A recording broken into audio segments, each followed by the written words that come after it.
memberikan suatu sharing informasi ya, tentunya kalau sharingnya ini sifatnya sharing, tidak menggurui, tidak juga mengajarkan, tetapi hanya sharing informasi dan yang saya dapatkan di pendidikan calon guru penggerak yang sudah berjalan 3 bulan, jadi tinggal 3 bulan lagi sampai diajarkan di baru terakhir. Jadi sebelum ini kita mau dulu kita Bapak Ibu dan juga bersama dengan Ibu Kepala Sekolah dan Ibu Wakil.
Nah ini, Bapak ini terkenal dengan pegoyan Ingaso, Sentoro, Ingadio, Mangunkarso, dan Seduri Handa, ya artinya tahu ya, Mbak Puspa bisa mengartikan Mbak Puspa?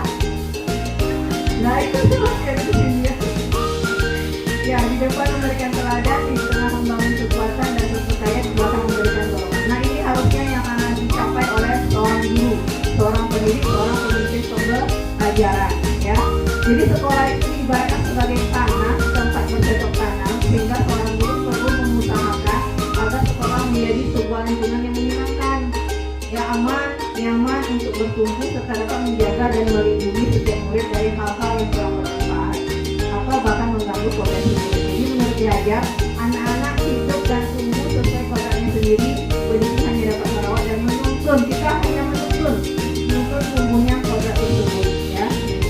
Kita hanya bertugas sebagai penuntun.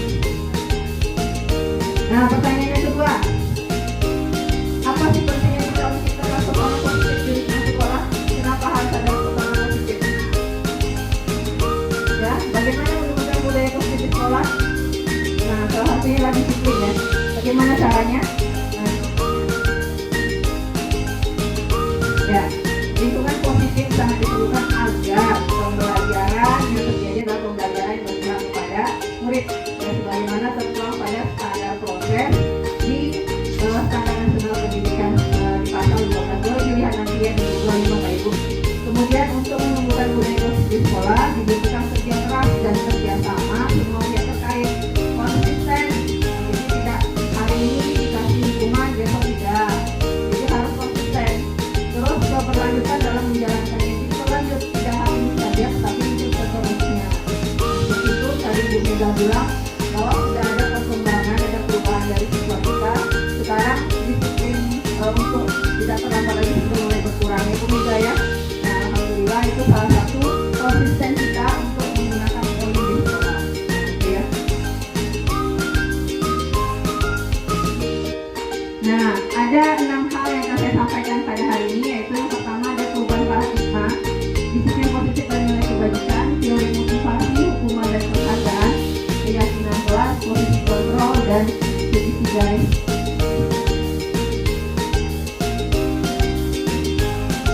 Nah coba sekarang kita sama teman yang di sebelah kita, yang satu bertugas sebagai A, yang satu sebagai B, kemudian kepalkan satu tangan Anda, coba bayangkan bahwa tangan Anda menyimpan sesuatu yang sangat berharga dalam kepala kita. Apa yang berharga di sini? Tidak boleh yang lain. Coba yang satu kepalkan, satu lagi coba buka kepalanya. Coba kita lakukan ya sama-sama ya. Ini sering nah, bukakan tangannya. Semua dilawan kan. Lalu yang satu berusaha untuk membuka kepalanya. Buka kepalanya, buka tenaga. Nah.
berlian. Apakah Ibu yang bisa membukanya? Ya, walaupun hanya diklik ya. Dari kita yang untuk buka. Iya. Kira-kira kenapa Bu Nari nggak mau buka?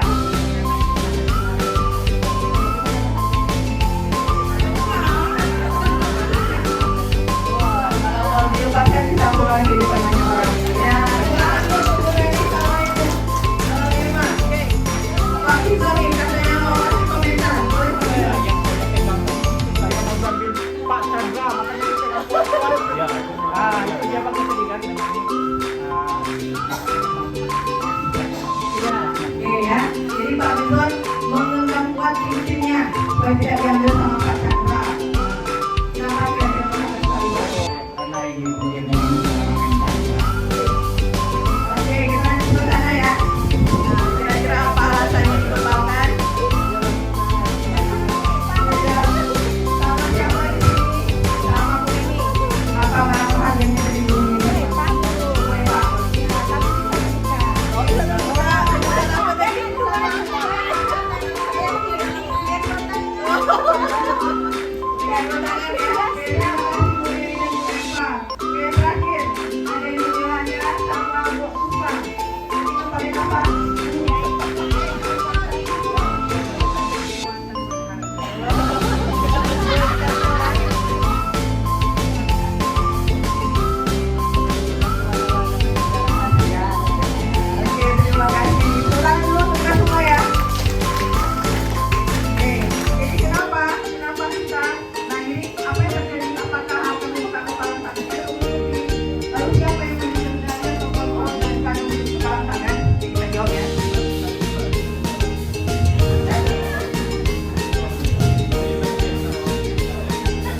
Nah ini, pada dasarnya kita itu tidak bisa memaksakan murid untuk berbuat sesuatu kalau murid tersebut memilih tidak melakukannya. Sama kayak kita tadi, kita kalau tidak memilih untuk melepaskan, apa kita lepaskan? Tidak. Ya sama kayak siswa juga begitu. Jadi walaupun nampaknya kita sedang mengontrol perilaku siswa, namun terjadi karena siswa sedang mengizinkan diri dengan kontrol. Jadi kita tadi mengizinkan untuk melepaskan. Menunjukkan untuk tetap mengepal. Nah itu. Jadi kontrol itu berada pada diri kita sendiri, bukan pada diri orang lain. Bagaimanapun orang yang sudah mencoba dengan berbagai cara disiplin lah, segala macam, tapi tidak bisa lepaskan karena kita pegang kontrolnya. Seperti itu ya. Jadi hakikatnya teori kontrol menyatakan bahwa semua perilaku memiliki tujuan bahkan terhadap perilaku yang tidak kita sukai. Jadi punya tujuan. Nah, bila kita ingin membuat kemajuan perlahan-lahan, ubahlah sikap atau perilaku Anda. Namun bila kita ingin memperbaiki cara utama kita, maka kita perlu membuat kerangka atau kita ubahlah bagaimana kita melihat dunia, bagaimana Anda berpikir tentang manusia, ubahlah paradigma Anda. Jadi kalau kita tidak merubah, maka orang lain akan merubah kita. Nah, seperti itu ya. Jadi kita lanjutkan.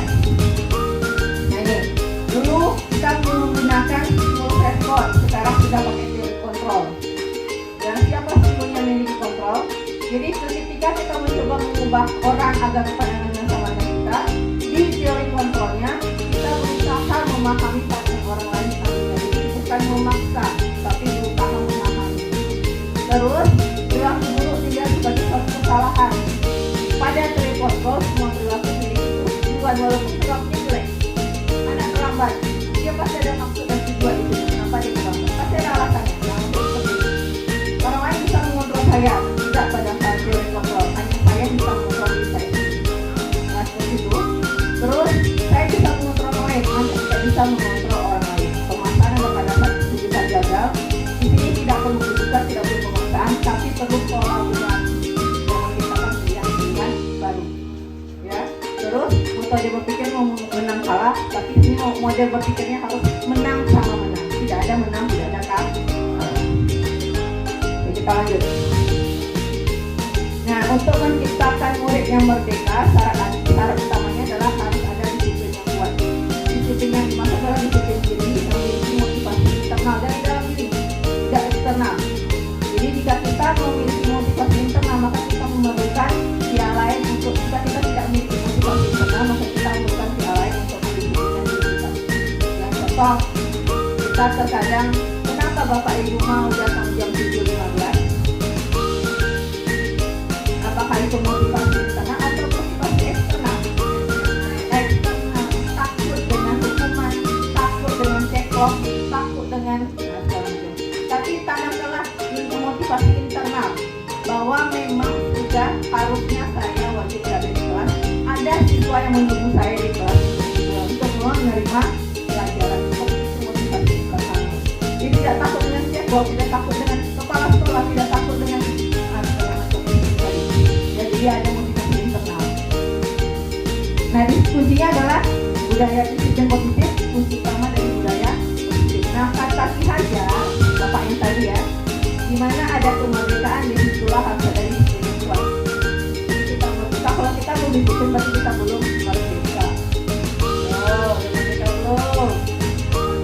Sesungguhnya disiplin itu bersifat disiplin diri ya, yaitu kita sendiri memastikan dengan sekeras-kerasnya dan peraturan yang sedemikian itu ada di dalam suasana yang merdeka. Jadi harus merdeka dulu. Itu tadi bukan motivasinya baru dari eksternal bukan internal. Nah, ini dia menurut William Glasser ya. Di sini ada beberapa teori kontrol. Jadi terlalu banyak yang kita baca ini, kita langsung di sini. Nilai-nilai kebajikan.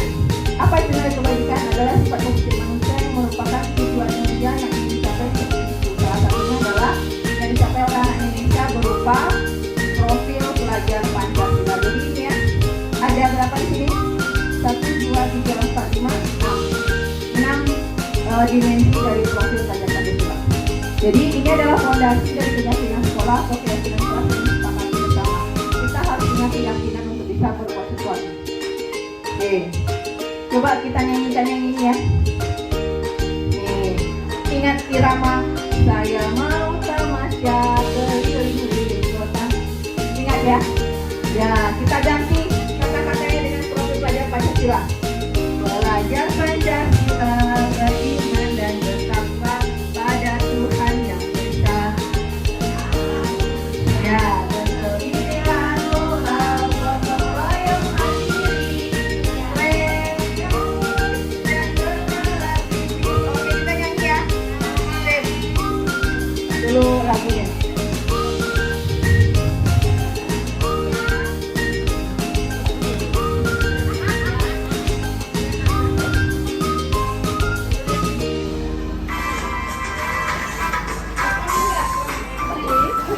Mau berdiri boleh, ada gayanya.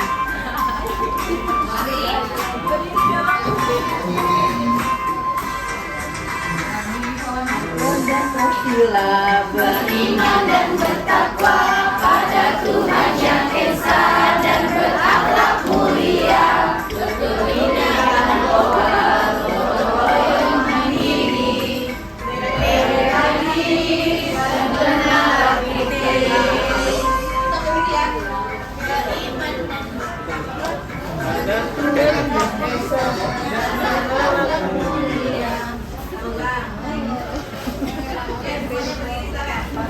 Pakai diri, kita pakai gaya.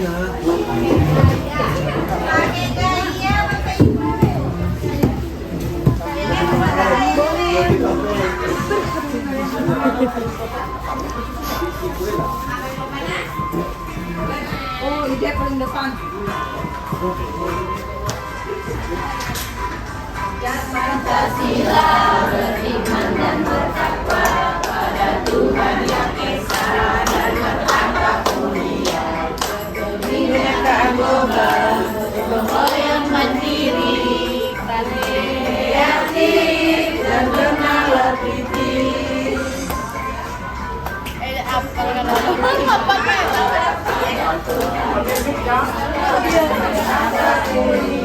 Kebinekaan global, gotong royong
kita lanjut ya.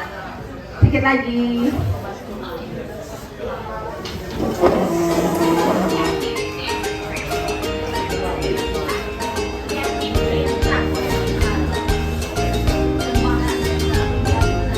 Nah ini ada teori motivasi perilaku manusia. Perilaku manusia itu ada yang memotivasi. Yang pertama motivasinya apa? Untuk menghindari hukuman. Ayo siapa yang selalu punya motivasi kayak gitu nih? Saya tidak ceklok, takut karena saya menghindari hukuman. Besok dipotong DPP-nya, dipotong ininya, dipotong itunya. Nah, itu namanya motivasi eksternal ya. Nah itu banyak terjadi pada kita ya. Terus yang kedua untuk mendapatkan imbalan atau penghargaan. Bapak Ibu yang masuknya sering tepat waktu, saya akan berikan penghargaannya Papi ya. Kemarin saya diberikan penghargaan sekali sama Papi karena piketnya rajin katanya. Nah itu motivasi. Jadi besok saya piket lebih rajin lagi gara-gara ada penghargaan dari Pak Pizon. Seperti itu contohnya ya. Nah ini motivasi eksternal. Lalu yang baik itu seperti apa? Yang baik itu adalah untuk menghargai diri sendiri.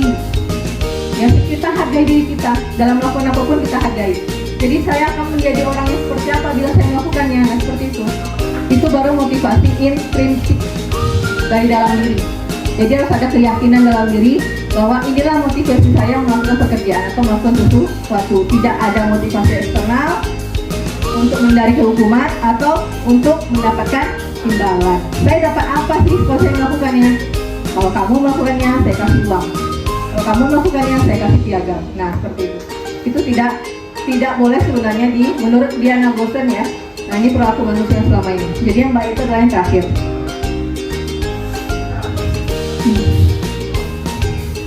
Nah ini ada motivasi, hukuman, konsekuensi, dan penghargaan. Kita selalu memberikan motivasi, hukuman, konsekuensi, dan penghargaan. Coba kita lihat. Ini ada studi kasus.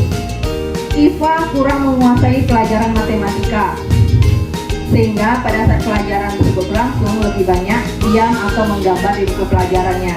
Pada saat guru matematikanya Pak Seno menanyakan pertanyaan, Iva menjadi gugup dan tak sengaja menjatuhkan tasnya dari kursi, serta tiba-tiba menjadi gagap pada saat berupaya menjawab. Seluruh kelas pun tertawa melihat perilaku Iva yang berbicara tergagap-gagap dan terkejut. Pak Seno pada saat itu membiarkan teman-teman Iva menertawakan Iva yang tergagap dan malu luar biasa. Malahan minta Iva untuk maju ke depan dan berdiri di depan kelas sambil menunjuk hidungnya karena tidak bisa menjawab pertanyaan Pak Seno. Kelas menjadi makin gaduh dan anak-anak pun tertawa melihat Iva di depan kelas memegang ujung hidungnya. Ya, jadi dia tidak bisa menjawab pertanyaan Pak Seno. Nah, kira-kira apakah tindakan Pak Seno itu hukuman atau konsekuensi? Ayo, siapa mau jawab? Nanti dikasih pena. Oh, sepeda, besar kali. Kira-kira itu hukuman atau konsekuensi? Yang jawab hukuman tepuk tangan. Pak Seno ngasih hukuman atau konsekuensi? Yang bilangkan konsekuensi siapa? Hukuman ya? Oh, Bu Eka ada konsekuensi. Jadi kalau karena dia tidak bisa menjawab pertanyaan, dia dapat konsekuensi berdiri di depan kelas, atau dia mendapat hukuman berdiri di depan kelas itu? Hukuman atau konsekuensi? Hukuman. Hukuman Pak Pizon, ini guru matematika. Konsekuensi. Ada yang bilang hukuman? Bu Eka? Konsekuensi. Ya, ya. Yang bilang hukuman? Kita lihat jawabannya. Nah, apa itu hukuman? Hukuman itu bersifat satu arah dari pihak guru yang memberikan dan murid hanya menerima suatu hukuman tanpa melalui suatu kesepakatan. Jadi nggak ada kesepakatan pertama kali langsung, ya. Jadi atau pengarahan dari pihak guru baik sebelum atau sesudahnya. Kalau konsekuensi dibuat oleh pihak guru dan murid sudah mengetahui sebelumnya konsekuensi yang diterima apabila ada pelanggaran. Kalau konsekuensi ini sama dengan poin kita saat ini, ya. Terus apa itu penghargaan? Suatu benda atau peristiwa yang diinginkan yang dibuat dengan persyaratan jika bersedia melakukannya maka diberikan penghargaan yang diinginkan. Jadi kira-kira Pak Seno tadi hukuman atau konsekuensi? Hukuman, karena muridnya nggak tahu tiba-tiba disuruh ke depan dan hidungnya berdiri, ya itu hukuman. Kira-kira udah paham beda hukuman sama konsekuensi? Oke, kita ada pertanyaan ya. Nah, di sini tunggu sebelum itu ada perbedaan dari konsekuensi dan nah ini ada pertanyaan. Mencatat 100 kali di dalam buku kalimat saya tidak akan terlambat lagi karena terlambat ke sekolah. Hukuman atau konsekuensi? Coba dicatat di kertas kecil. Yang membilang itu hukuman. Nomor 1, 2, 3, 4, 5. Yo. Nanti bisa ada jawabannya. Bapak Ibu memilih apa? Nomor 1 hukuman atau konsekuensi? Catat nomor 1 hukuman atau nomor 1 konsekuensi. Nah, boleh catat. Nomor 2, membersihkan coretan yang dibuatnya di meja tulis. Hukuman atau konsekuensi? Nah, catat dulu jawabannya. Pokoknya nanti yang betul 5-5-nya saya kasih pena.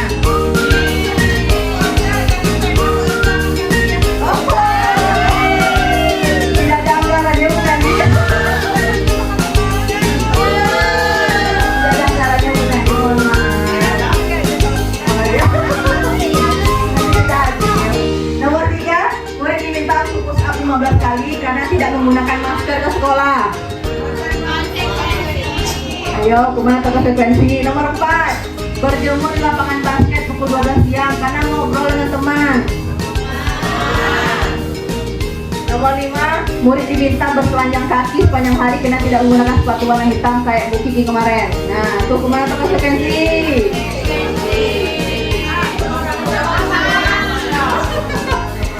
Tidak ditulis jawabannya.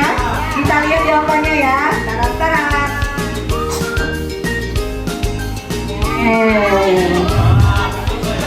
Siapa yang betul 5-5-nya? Salah juga 80. Siapa lagi? Salah 190. Sudah betul semua 100. Siapa yang 100? Jadi mencatat 100 kali itu adalah konsekuensi. Karena sudah ada di buku poin itu lambat ini. Mulai deh. Ini meja tidak boleh dibawa. Nah, ini baru hukuman. Masa karena tidak pakai masker dia harus walk up? Apakah ada di ininya dari konsekuensi? Ini konsekuensi itu sudah ditentukan oleh guru, tapi murid tahu. Kalau hukuman nggak mendadak, ya. Artinya dari guru aja. Jadi satu arah. Kalau konsekuensi dua arah. Nah, berjemur lapangan basket karena ngobrol itu hukuman. Bu Elvi lagi ngajar basket lalu ada yang naik berdua yang ngobrol. Apakah masuk ke dalam poin? Tidak, ya. Jadi konsekuensi bertelanjang kaki ini sudah ada di dalam poinnya. Kalau dia tidak pakai sepatu warna hitam maka akan dibiarkan untuk bertelanjang kaki. Oke ya, tepuk tangan lu untuk gue satu banyak. Nah, ini yang pertama sekali harus Bapak Ibu buat di kelas. Ya, keyakinan kelas. Jadi, keyakinan kelas ini bersifat abstrak daripada peraturan. Yang lebih rinci dan konkret artinya anak-anak itu dia tahu. Karena dibuat bersama-sama. Cara membuat keyakinan kelas adalah kita bersama dengan murid bersama-sama atau murid menentukan sendiri apa yang ingin dicapai di kelasnya. Keyakinan apa yang ingin dicapainya? Misalnya disiplin, datang tepat pada waktunya, itu siswa sendiri yang nulis, bukan kita. Yuk kita bikin keyakinan kelas yuk. Tidak perlu banyak-banyak, sedikit aja. Ya, seseorang kalau lebih tergerak dan bersemangat untuk menjalankan keyakinannya daripada hanya sekedar mengikuti serangkaian peraturan tertulis tanpa makna. Terus menekankan pada keyakinan seseorang akan lebih memotivasi seseorang dari dalam dirinya. Ya, jadi itu. Jadi saya sudah pernah mencoba di kelas 11 IPS 3 itu sudah ada kesepakatan kelas. Nah itu nanti akan ditingkatkan menjadi keyakinan kelas. Jadi anak-anak itu sudah tahu ya, kalau terlambat maka sudah kita sepakat kita tidak boleh terlambat. Jadi untuk keyakinan kelas tidak ada menggunakan kata jangan atau kata tidak. Misalnya jangan berlarian di koridor, berjalanlah di koridor kelas. Nah, terus itu diganti kata tidaknya dengan kata yang lebih positif. Nah jadinya sih untuk sebelum kita IKN kita harus membuat ini masing-masing kelas. Keyakinan kelas ini saja. Jadi sama dengan anak kita sama-sama memiliki kesepakatan bahwa kalau ini anak nggak langgar, nah kita sudah bikin keyakinan maka dimasukkan ke dalam hati Anda bahwa ini harus ada dalam. Jadi kita berikan motivasi. dan diberikan aturan kan? Nah, apa bedanya peraturan dengan keyakinan? Kalau peraturan pakai dilarang, dilarang ya. Kalau keyakinan tidak larang, ya, dilarang menurut orang lain. Maka tapi orang lain. Itu adalah kata-kata yang lebih positif. Tidak ada larangan lain.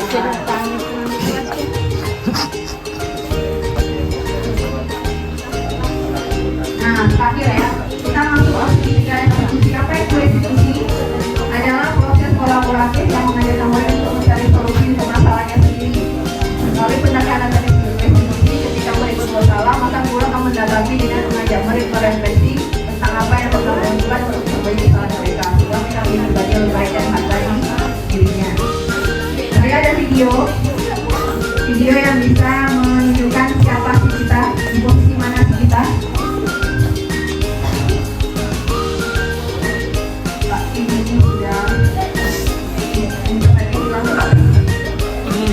Kita nonton dulu ya, sebentar ya. Nonton video Sinaret.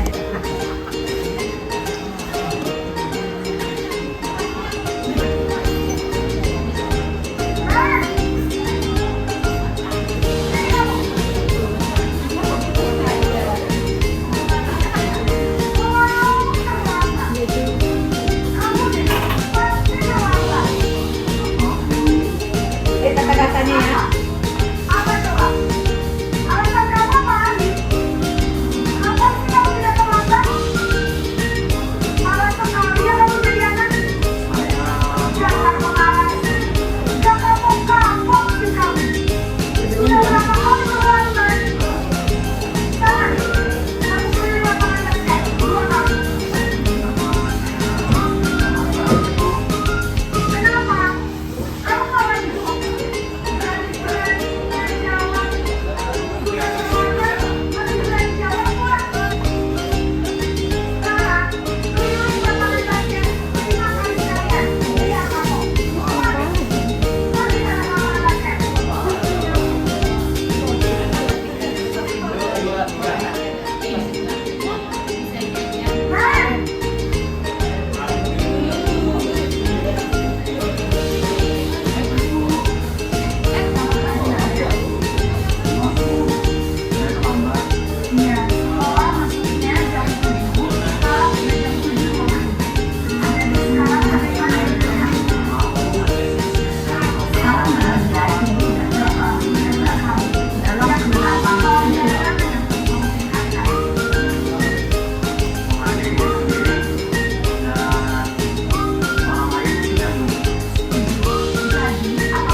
Yang pernah kita lakukan. Ayo, gimana? Semua sudah ada sama manajer. Tengok kawan.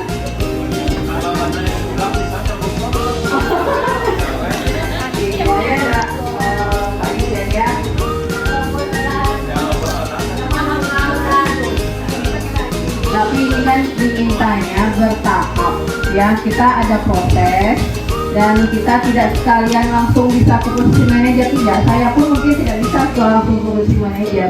Jadi bertahap ya. Yang dulu kita penghukum mungkin lambat-lambat kita bergerak menuju posisi teman atau posisi pemantau ya, pemantau atau monitor. Nah, habis itu baru ke posisi manajer. Ini sudah bagus sekali. Nah, jadi di sini ada tiga posisi ya. Nah, jadi kita bertahap menggunakan menggunakan segitiga restitusinya. Nah, ini segitiga restitusi namanya. Jadi di sini ada menstabilkan identitas dulu. Jadi caranya ada 3. Yang pertama menstabilkan identitas. Sama sekali ini menstabilkan identitas. Guru berkata, berbuat salah itu hal yang manusiawi, tidak ada manusia yang sempurna. Bapak Ibu juga pernah buat salah, itu namanya menstabilkan identitas. Jadi ketika ada anak terlambat, kita jangan langsung menjudge, kamu dapat poin, tidak. Kita lakukan dulu, dia stabilkan dulu emosinya, karena dia sudah panik, dia terlambat, dia akan mendapatkan hukuman. Kita stabilkan dulu. Jadi bagaimana caranya dengan seperti ini? Jadi ada kata-kata yang beberapa hal yang bisa untuk menstabilkan emosi dari murid ya. Kemudian setelah stabil, maka kita bawa murid tersebut untuk untuk memvalidasi kebutuhannya. Tadi salahnya karena apa? Kenapa kamu bisa kenapa kamu bisa terlambat? Lalu kenapa kamu bisa tidak masuk kelas? Nah, itu kita tanya dulu alasannya. Karena setiap murid melakukan suatu kesalahan itu pasti ada tujuan, pasti ada alasan. Nah, di balik itu. Setelah itu baru kita yakinkan. Ingat keyakinan yang ada di kelas bagaimana? Ingat Bu. Lalu bagaimana ketika kamu melakukan kesalahan? Saya bersedia untuk tidak istirahat seperti tadi ya. Nah, jadi dia sendiri yang memberikan hukuman bagi diri dia sendiri. Jadi dia sendiri yang memberikan hukumannya. Jadi tidak kita yang menentukan hukumannya ya. Nah, apa yang kamu rasakan ketika kamu melakukan hal itu? Kamu menjadi orang seperti apa? Nah, seperti itu. Jadi kita merasakan dia memberikan sendiri apa yang kita rasakan. Oke? Mungkin dengan apa yang sudah saya sampaikan hari ini, semoga bisa bermanfaat ya. Semoga bisa memberikan pencerahan walaupun hanya sedikit saja dulu pada awalnya ya. Mungkin besok bisa lebih banyak. Nah, jadi itu akan kita sampaikan pada kurikulum IKN. Jadi kurikulum IKN nanti ada namanya P5, penguatan profil pelajar Pancasila.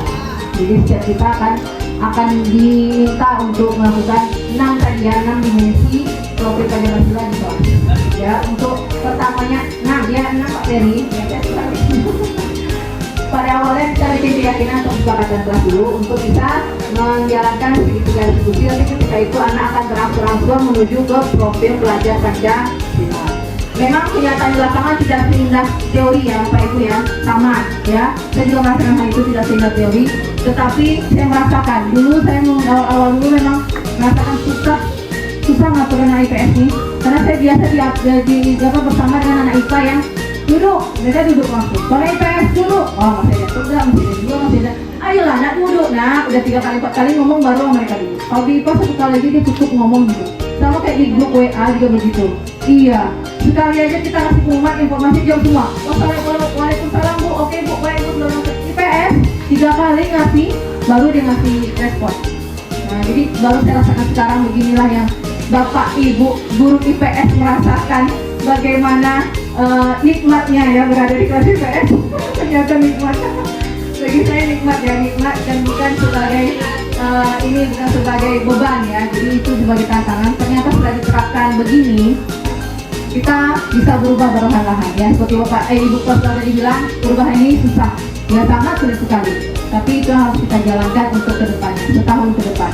Ya, menuju ke kurikulum merdeka. Makanya untuk mereka harus ada disiplin yang kuat. Ya, terima kasih. Mohon maaf bila ada kesalahan. Wassalamualaikum warahmatullahi wabarakatuh.